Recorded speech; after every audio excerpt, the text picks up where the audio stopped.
Boa noite, Felipe. Rodrigo Cerqueira, Grupo Globo. O objetivo foi alcançado, no final do jogo bem intenso ali, com uma defesa do Rossi que evitou até a eliminação. Qual é a lição que fica dessa primeira fase da Copa Libertadores, né? E vai ter uma parada grande até a volta agora nas oitavas de final, mas qual a lição que fica e o que fica de aprendizado também para as fases decisivas? O calendário vai afunilando depois do Mundial, das Copas, enfim. Aprendizado que não tem jogo fácil na Libertadores. Todos os que estão na Libertadores são parte de cima da tabela ou campeões dos seus países e não tem jogo fácil. Isso é o que todos vimos, né? Na dificuldade que é ganhar um jogo na Libertadores. Mas até lá, até as oitavas ainda falta muito tempo.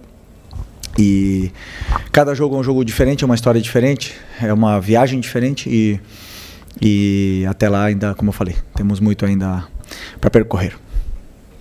Felipe, aqui, boa noite. Boa noite. Parabéns aí pela classificação mesmo, chorada, né? Difícil.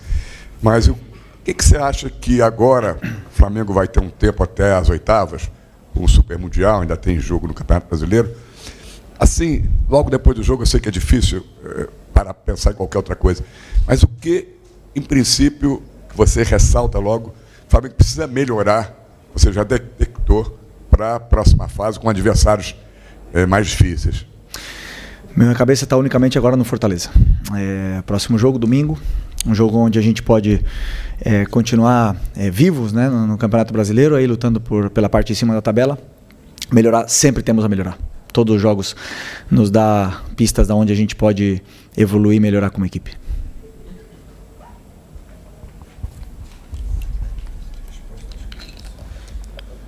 Oi, Felipe, aqui, Sérgio Lobo. Não é a primeira vez que a gente repara, e várias fotografias hoje, imagens do primeiro tempo, principalmente do primeiro tempo, que só tinha o Rossi da intermediária para trás. Eram 21 jogadores da altura ali da intermediária, daquele bloco central para trás, e o Flamengo com a bola, quer dizer, foi um ferrolho, né? Digamos, nessa expressão muito grande do time venezuelano, que veio aqui já eliminado, enfim, para fazer isso mesmo, para se defender. E o Flamengo já, em outras oportunidades, contra times do Campeonato Brasileiro, já teve esse tipo de dificuldade. Como é que você avalia essa questão para melhorar em relação ao futuro próximo, contra adversários que podem vir repetir esse tipo de esquema contra o Flamengo aqui mesmo no Maracanã? É uma forma de defender que causa dificuldades a todos os times do mundo. Não existe nenhum time que tem facilidades em entrar numa defesa com uma linha de 5 e por vezes era linha de 6 e linha de 7 e os 10 dentro da área. Vimos o Manchester City na final contra o Crystal Palace, bloco baixo. Todo time, o Manchester City, que é um dos melhores times do mundo, não conseguiu entrar. Isso sempre que um time vem para se defender, é uma opção, mas esse time também sabe jogar, também nos colocou em algumas dificuldades com bola, mas claro, temos que continuar criando esses mecanismos, essas soluções para dar para os jogadores, para eles poderem terem mais chance de finalizar. Se eu não me engano, eu vi nas estatísticas, foram 20 finalizações, com 10 dentro da área nunca vão ser muito claras, né? Mas no final o objetivo era ganhar e conseguimos. Felipe aqui, Fernanda Pisotti, da Rádio Band News FM. O Flamengo começou no primeiro tempo pressionando bastante, a gente já até te perguntei sobre isso, né, sobre a questão de cercar bem a área, e você tinha dito que faltavam jogadores determinantes, e no primeiro tempo o Flamengo também fez essa pressão e não conseguiu converter em gols, até saiu vaiado pela torcida, enfim. Mas o que eu queria ressaltar é a ansiedade. A gente notou um pouco, assim, um time um pouco ansioso, né? Especialmente no primeiro tempo, tentando abrir logo o marcador e não conseguiu. E aí isso foi complicando, você acha, o jogo do Flamengo? Assim como no final do segundo tempo, quando o Rossi faz a defesa, já estava todo mundo ali meio que desesperado, ali, mais ou menos? Não, bom, desesperado não é a palavra certa, mas já tinha, enfim. É claro que havia ansiedade, claro que existia ansiedade. Sabíamos que tínhamos que ganhar para passar, tínhamos que conseguir um gol, fazer um jogo onde a gente conseguisse o resultado para poder passar. E essa ansiedade, ela sempre vai existir dentro da nossa casa, na frente do nosso torcedor, com o Maracanã, com a torcida que mais cobra. Claro que existe essa ansiedade. eu como treinador posso tentar o máximo possível tirar, mas dentro do campo os jogadores percebem, e como você bem falou, começamos com uma pressão forte, o time deles, eu sempre penso que no futebol é mais fácil destruir que construir, destruíam bem as jogadas, nossas jogadas, nos bloquearam bastante, e não conseguimos criar essas chances claras, e isso foi causando um pouco de nervosismo com bola. No intervalo tentei tranquilizar um pouco esse sentido, o time melhorou, encontrou o gol e ganhamos o jogo. No final, normal também, que time no mundo que não sofre finalizações, ou sei lá, que passa um jogo 90 minutos sem que chegue na nossa área. Chegaram por forma de escanteio, tivemos chances de tirar a bola, não tiramos, e no final sofremos, mas para isso também está um grande momento do Rossi aí. Felipe, aqui à sua esquerda. Queria saber de você se você considera o teu elenco de um tamanho ideal para uma temporada como essa de 2025, que você ainda tem, além das 3 principais competições, esse Super Mundial pela frente. E qual era também o teu sentimento nesses minutos finais da partida, com a pressão empregada pelo Deportivo Táchira, quando o técnico coloca atacantes em campo e ainda depende de uma defesa salvadora do Rossi, que até agora a gente nem sabe se estava impedido ou não, mas criou todo aquele frisson ali em torno daquele lance. Qual foi a primeira pergunta que você fez? Desculpa. Se você considera que teu elenco tem um tamanho ideal. Eu acredito que sim. Para mim, um elenco ideal tem que ter 25 jogadores.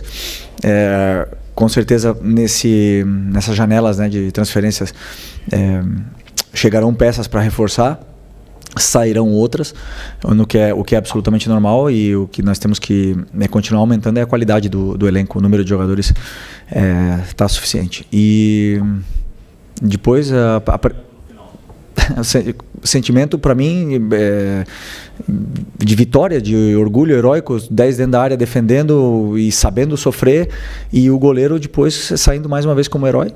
É uma vitória. Eu comemoro todas as vitórias da minha carreira, sempre. Não é fácil ganhar. E dou muito valor a ganhar, a passar, sem esquecer. Não podemos esquecer que esses jogadores jogaram domingo, 4 da tarde, no campo sintético do Palmeiras contra o líder do Campeonato Brasileiro. E hoje, 3 dias depois, estavam no campo, alguns no sacrifício. E então é uma vitória, sim, que temos que comemorar. Felipe, boa noite. Parabéns pela classificação. Natália Brasil, Damas do Esporte. Aproveitando até o que você falou agora no final da sua resposta, você falou que alguns jogadores hoje foram para o campo com certo sacrifício. A gente tem o Alan voltando de lesão, o Gerson, né, ficou aquela dúvida ali, também precisou ser substituído. Então, queria entender a sua opção para os 11 iniciais que foram a campo, e também tentar entender um pouquinho o Deportivo Táchira não marcou nenhum ponto ao longo da fase de grupos. Você já falou que não existe jogo fácil, e eu concordo com você, principalmente na Libertadores, mas será que naquele momento ali não era talvez tentar colocar um time um pouquinho mais ofensivo? Queria entender por que você fez a escolha por um jogador, o Everton Araújo, que tem uma característica um pouco mais defensiva. Obrigada. Entendeu os seus primeiros 11 e a substituição? Não, vou responder essa aí primeiro. Um pouco mais ofensivo o time tinha. O time tinha Léo Ortiz, Léo Pereira e Alan, que ficavam atrás. Tinha Wesley e Alexandro, que passavam para o ataque. Gerson, que passava para o ataque. Michael, Arrascaeta, Pedro e Luiz Araújo. Atacando com 7 jogadores. Mais ofensivo que 7 jogadores, difícil. Muito difícil. Então, muitas das vezes tínhamos 6 e o lateral vinha por dentro. Então, como eu falei, muitas das vezes um adversário que se fecha com os 10 dentro da área, temos que tentar entrar por outras formas, com chute de fora da área, com cruzamentos, com bola parada. É o jeito de entrar numa defesa que tá tão fechada e tão bloqueado. Mas assim, colocar mais jogadores para o ataque. O Everton Araújo entrou depois. Essa é outra, né? Você perguntou do 11. Gerson, problema no joelho. Várias lesões, tivemos Bruno Henrique também, que chegou no jogo sem condições. Alan, que depois de 3 semanas parado voltou para o jogo hoje. Varela acabou de volante. Tivemos o Alexandre, que teve que repetir o jogo também, não estava nas melhores condições. Muitos jogadores, não vou lembrar todos. Pedro voltando de lesão, vocês já sabem.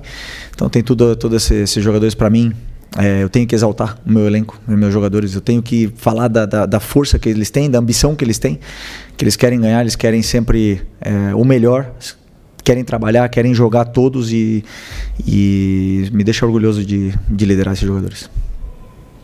Felipe, tudo bem? Boa noite aqui no meio. Gabriel Orfo, canal Papo Brasil, Rubro Negro, Revista Placar. Parabéns pela vitória. Felipe, a maioria dos times que o Flamengo enfrenta costuma jogar de uma forma mais retrancada, digamos assim. Hoje o Tati já veio com uma linha de 5, como você falou, às vezes virava uma linha de 6 até uma linha de 7. Eu queria entender porque o Flamengo, muitas das vezes, acaba não finalizando de fora da área.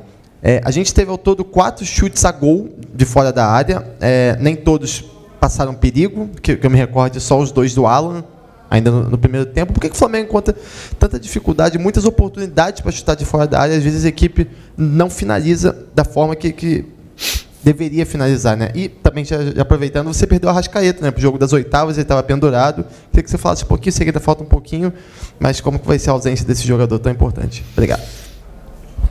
Sobre os chutes de fora da área, porque, primeiro, característica dos jogadores. Nós temos Luiz Araújo, Pedro, que tem característica de chutar de fora da área. E o resto é mais associativo,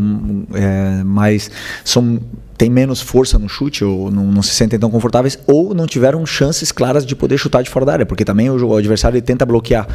E quando o adversário tenta bloquear um chute de fora da área, abrem outros espaços, e eles optam por se associarem.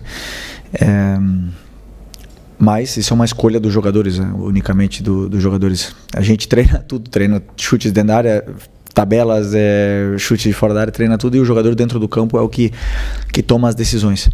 E pro Arrascaeta na volta, nunca desculpa, né? As lesões ou suspensões, então temos um elenco qualificado para poder fazer um grande jogo sem ele. Felipe aqui, Thiago Lima do GE, parabéns pela classificação. Felipe, eu queria aproveitar um pouquinho que você citou a questão de ansiedade e fazer um comparativo com o Palmeiras, que vem numa era vencedora com o Abel, e o Abel Ferreira fala muito dessa questão de força mental do grupo. Você acha que isso é algo que o Flamengo ainda tem a evoluir em questão de força mental durante o tempo todo dos jogos? E só me permite uma segunda pergunta, como é que está a sua expectativa de reforços do departamento médico? Pulgar, De La Cruz, estão perto de voltar? Sobre a força mental do grupo, não podemos esquecer que esse grupo foi campeão da Copa do Brasil, esse mesmo grupo, com uma força mental muito grande, vencendo com 1 a menos no campo do Corinthians. Não podemos esquecer que ganhamos na casa do Atlético Mineiro, que era finalista da Libertadores. Não podemos esquecer que esse grupo tem uma força mental muito grande, que ganhou a Supercopa do Brasil esse ano, ganhou o Campeonato Carioca, vem brigando pela liderança.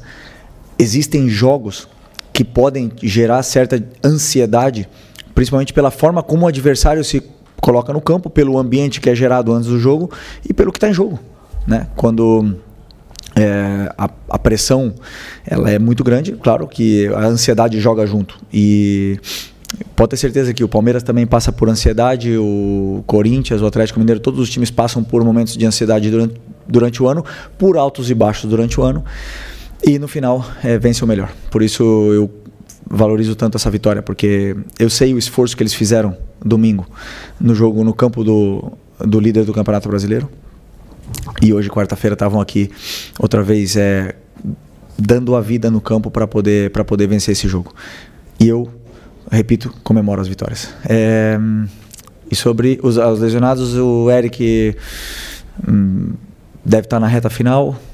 O Vinha ainda precisa um pouco mais de treinamento. Quem mais? O Plata acredito que vai faltar ainda bastante. Aí, quem mais? O De La Cruz também é uma lesão mais longa, mas isso é o médico que tem que explicar, né? Mas é uma lesão mais longa, não esperamos ele a curto prazo. Profe, por acá, Javier Escalante de Venezuela. ¿Le sorprendió la propuesta del Deportivo Táchira en este partido tan clave para ustedes? ¿Y cuál fue la clave final para poder sacar el partido adelante? Gracias. Espanhol ou português? Espanhol. Espanhol.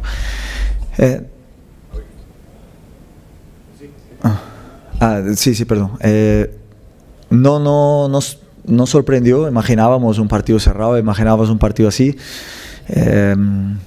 Verdad que Táchira cambió su estructura para ese partido. Normalmente no juega con línea de 5. Este partido jugaron contra línea de 5. Jugaron con línea de 5 contra nosotros ahí en Venezuela. Y se defiende bien. Tiene jugadores con calidad defensiva y cuesta, ¿no? La clave fue intentar tener un poco más de paciencia, circular más el balón y esperar que se abriese más los espacios, ¿no? Porque al principio estábamos verticalizando mucho el juego y al final pues eso, generar un poco más de volumen en área rival, y eso nos generaría córner, falta, tiros de fuera del área, y ahí fue donde encontramos un gol y conseguimos desbloquear ese partido tan complicado. Gracias. Boa noite, pessoal.